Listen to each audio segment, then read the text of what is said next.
Welcome back students. अभी हम देखेंगे कि मलबरी सिल्कवॉर्म की लाइफ साइकिल के बारे में।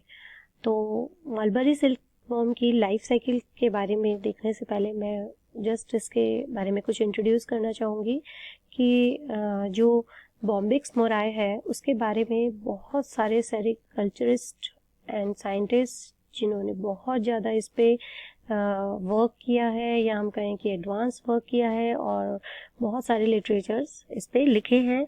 और इन सब के बारे में देखने के बाद ही हम लोग इस कंक्लूजन पे आते हैं कि ये टोटली डोमेस्टिकेटेड होती है नेचर में। इसकी बहुत सारी वैरायटीज़ हैं जो कि बहुत सारी वैरायटीज़ ऑफ सिल्कवॉर्म में और बॉम्बिक्स मोराई में जेनेटिकली क्रॉसिंग करवाने से, या हम कहें क्रॉस ब्रीडिंग करवाने से बहुत सारी इसकी जनरेशन्स 2 से 7 जनरेशन्स इंडिया में भी प्रोड्यूस की जाती हैं, और बहुत सारी यूरोप कंट्रीज़ वहाँ तक भी इसका डोमेस्टिकेशन किया जाता है। अब हम आते हैं कि इसके रेसेस के बारे में बात करें तो the race of silkworm by which only one crop is taken in 1 year is called univolatile।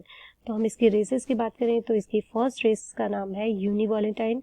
और यूनिवॉलेटाइन इसलिए कह रहे हैं क्योंकि जब एक क्रॉप एक साल में एक ही क्रॉप आती है या एक ही क्रॉप मिलती है किसी सिल्कवॉर्म से, तो उस रेस को हम कहते हैं यूनिवॉलेटाइन। और अगर silkworm producing 2 crops in a year and it is called bivoltine. And अगर हम कहें कि 2 और more crops in a year produce करें तो मल्टीवॉल्टाइन रेसेस हम इन्हें कह सकते हैं।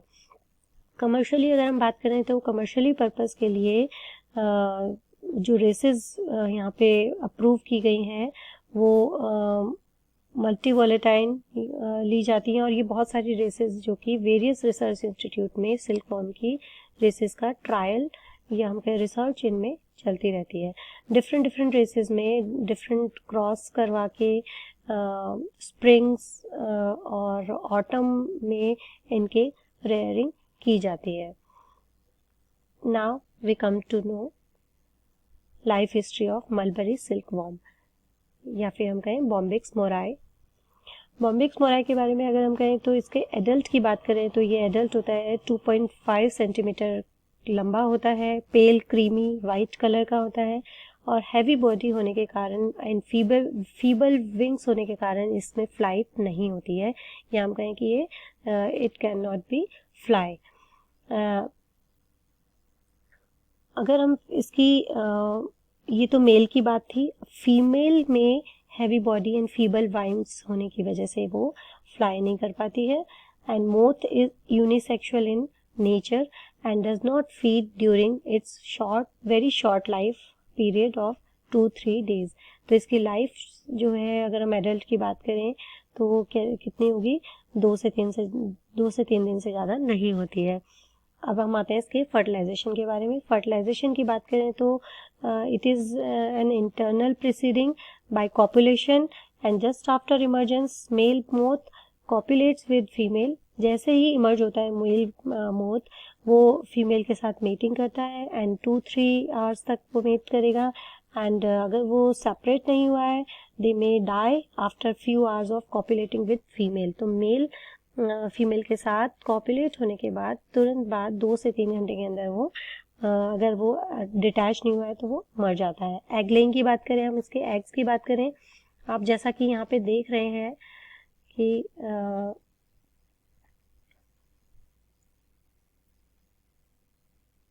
ये आप देख रहे हैं एग्स के बारे में। तो इसकी जो एग लेइंग की बात करें तो जैसे ही फर्टिलाइजेशन होता है, just after fertilisation female start egg laying, और ये कंटिन्यूस एग लेइंग करती हैं and it is completed in 1 to 24 hours. 1 से 24 घंटे तक ये एग लेइंग का काम करती हैं। एक मोथ जो कि एक फीमेल मोथ 400 to 500 एग्स देती हैं, depending upon the climatic conditions and supply of the food material of the caterpillar। तो ये जो फीमेल जो एग लेइंग कर रही है ये जब कैटरपिलर स्टेज में थी वो कितना फूड सप्लाई उसको मिला है, या हम कहें क्लाइमेटिक कंडीशन पे डिपेंड करता है कि वो कितनी एग्स लेइंग करेंगी। एग लेइंग जो कि लगभग रिकॉर्ड की जाती है मलबरी लीव्स पे होती हैं, ये इसके अपर सरफेस पे होती है और एक क्लस्टर्स पे होती है जो कि एक जिलेटिनस सिक्रीशन से कवर्ड होती है। अब हम आते हैं ये जिलेटिनस कवर्ड क्या करता है, मलबरी लीव्स पे इसको चिपका के रखने का, प्रॉपर अटैचमेंट का काम करता है। नेक्स्ट आते हैं हम इसके एग्स के बाद में। एग के बारे में देखें तो एग कैसा होगा, eggs are rounded and white in colour and weighted of the newly laid 2000 eggs come to about 1 ग्राम, मतलब 2000 अगर एग्स का वेट किया जाए वो 1 ग्राम होगा, यानी ये बहुत ही टाइनी होते हैं। And with the increasing in time after laying eggs become darker and darker by day। तो हम कहेंगे एग लेइंग के बाद जैसे दिन प्रतिदिन ये इसका जो रंग है वो गहरा होता जाता है। जनरली 2 टाइप ऑफ एग्स देखे जाते हैं, diapause and non diapause type के एग्स देखे जाते हैं। एग्स के बाद अगर हम बात करें तो क्या बनेगा, एग्स के बाद हैचिंग की बात करते हैं। एग लेइंग के लगभग 10 दिन के बाद, 10 दिन के इंक्यूबेशन के बाद eggs hatch into a larva and called as caterpillar, इसे हम कैटरपिलर कहते हैं। And hatching is the most important phase of silk moth life. After hatching, caterpillars needs continuously supply of food because they are voracious food feeders। तो हम कहेंगे कि caterpillar को बहुत सारा खाने की ज़रूरत होती है, जैसे ही हैचिंग होती है इसे बहुत सारा खाना चाहिए। And proper supply of mulberry leaf is not possible, the development of caterpillar would not be in proper course. अगर हम इसे कैटरपिलर को प्रॉपर नहीं देंगे तो इसका प्रॉपर डेवलपमेंट नहीं होगा और इससे क्या होगा, हमारे सेरिकल्चर जो होगा उसमें लॉस होगा, हमें अच्छा कोकून नहीं प्रोवाइड हो पाएगा। And due to lack of food material, young caterpillars die and causing great loss of the sericulture industry। Next आते हैं हम इसके कैटरपिलर के बारे में बात करते हैं। तो एग से ये आपको एक कैटरपिलर दिखाई दे रहा है और ये मैच्योर फेज में आ गया है, यानी कि हम कहें हैच होने के बाद न्यूइंग हैच होता है, वो कैटरपिलर लगभग ये यंग कैटरपिलर से लगभग कैसा होगा, 8 गुना छोटा होगा। तो ये लगभग यंग कैटरपिलर से 8 गुना बड़ा आपको ये दिखाई दे रहा है, ये होगा।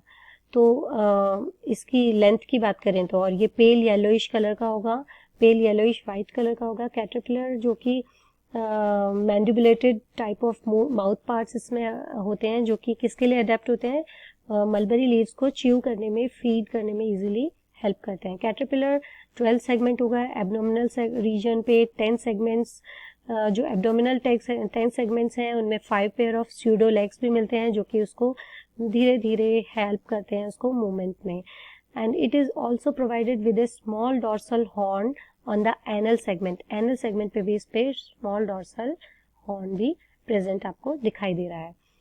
इसके बाद हम बात कर रहे हैं इसमें ये बहुत ही टेंडर स्टेज में होता है, वेरी मच टेंडर होगा। And first instar larva can feed only on very soft leaf of the mulberry plants, mulberry plants की बहुत सॉफ्ट लीफ को वो खाता है फर्स्ट इंस्टार लार्वा। जैसे जैसे वो वोरेशियस फीडर ग्रो करता है और मॉल्टिंग उसमें स्टार्टेड हो जाती है, 4 मॉल्टिंग होने तक, फर्स्ट सेकंड थर्ड फोर्थ, ये 4 मॉल्टिंग इसमें होती है और ये धीरे धीरे इसकी जो खाने की कैपेसिटी, स्पीड, ये सब बहुत ज़्यादा होती जाती है। एंड जो पूरी हैचिंग है इसकी लार्वा की जो मॉल्टिंग्स हैं वो 21 to 25 डेज में ख़त्म हो जाती हैं, फुल ग्रोथ हो जाती है कैटरपिलर की। And it is all about 7.5 centimeter in length and it develops salivary glands, stop feeding, undergoes pupation। अब क्या करता है ये, जैसे ये खाना खाने से रुक जाता है, it undergoes pupation, ये pupation की तरफ जाता है। And the time at that time for the full growth of caterpillar from young to the well grown stage varies with regards to the temperature, humidity, food supply and type of races। हम कह सकते हैं कि ये जो caterpillar के जो grow करने की स्टेज है वो डिपेंड करती है टेम्परेचर पे, ह्यूमिडिटी पे, फूड सप्लाई कितना मिल रहा है और उसकी रेस की क्या टाइप है, या हम कहें उसकी स्पीशीज़ की क्या टाइप है। ठीक है, अब हम कह सकते हैं कि प्यूपा की बात करते हैं। नेक्स्ट आते हैं हम प्यूपा पे। एंड प्यूपा क्या है, कैटरपिलर जब फीड करना स्टॉप कर देता है और वो लीव्स पे के कॉर्नर पे जाके बैठ जाता है एंड वो एक स्टिकी फ्लूइड सिक्रेट करने लगता है अपनी सिल्क ग्लैंड से। And secreted fluid comes out through spinneret तरीके से वो करने लगता है और एक लॉन्ग फाइन थ्रेड सिल्क बनाने लगता है। और ये जो लॉन्ग सिल्क है, थ्रेड है, वो बाहर की ओर आने पर, एयर के कांटेक्ट में आने पर उस पर पूरी तरह बॉडी पे रैप्ड होता जाता है एंड द कैटरपिलर पे रैप्ड होता जाएगा और वो हार्डन हो जाएगा। रैप्ड जो थ्रेड है वो हार्डन हो जाएगा and it is called as cocoon. अब ये कंडीशन क्या कहलाएगी? कोकून कहलाएगी, जब ये हार्डन हो जाएगा। कोकून की बात करें तो ये कोकून देख रहे हैं। कोकून जो कि वाइट कलर होगा, bed of pupa whose outer threads are irregular while the inner threads are regular। बाहर वाले जो थ्रेड्स होंगे वो बहुत इरेगुलर होते हैं, बट इनर थ्रेड्स जो होंगी बहुत ही रेगुलर मैनर में लिपटे हुए होते हैं।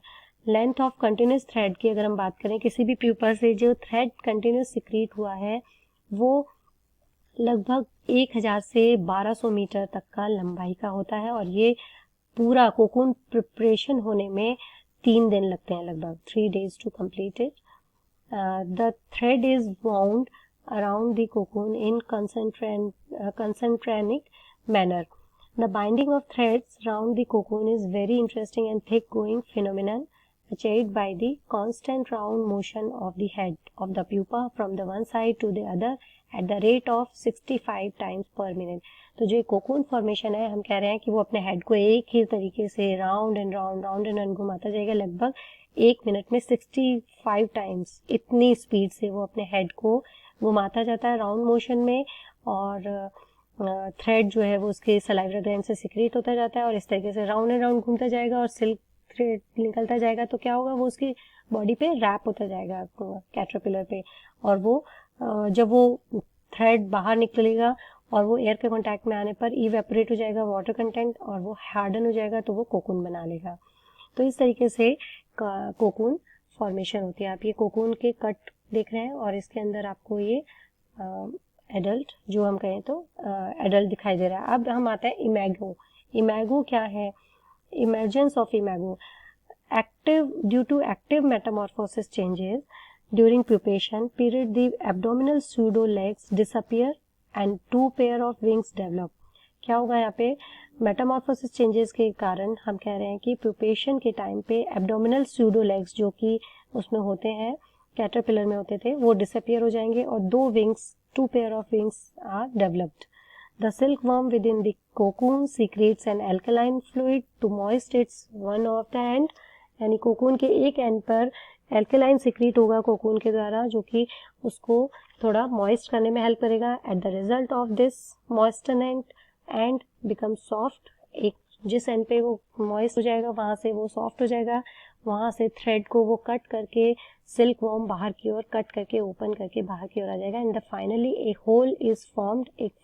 एक होल बन जाएगा and through which A feeble adult moth squeezes out of the cocoon. Cocoon से ये फीबल एडल्ट मोथ बाहर की ओर निकल जाएगा, जो कि आप देख रहे हैं एडल्ट फीमेल एंड मेल, जो कि फीमेल बड़ी होती हैं और इसमें जो ये इनएक्टिव फॉर्म में विंग्स होते हैं जो कि उड़ नहीं पाती है।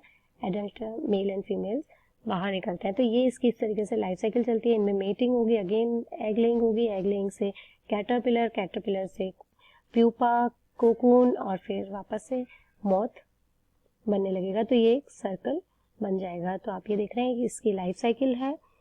और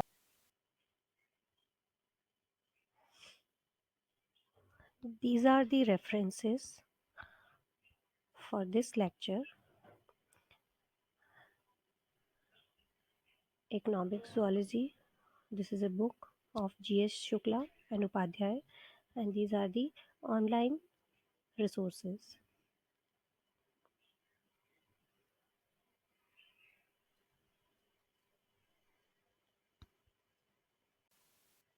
Thank you so much.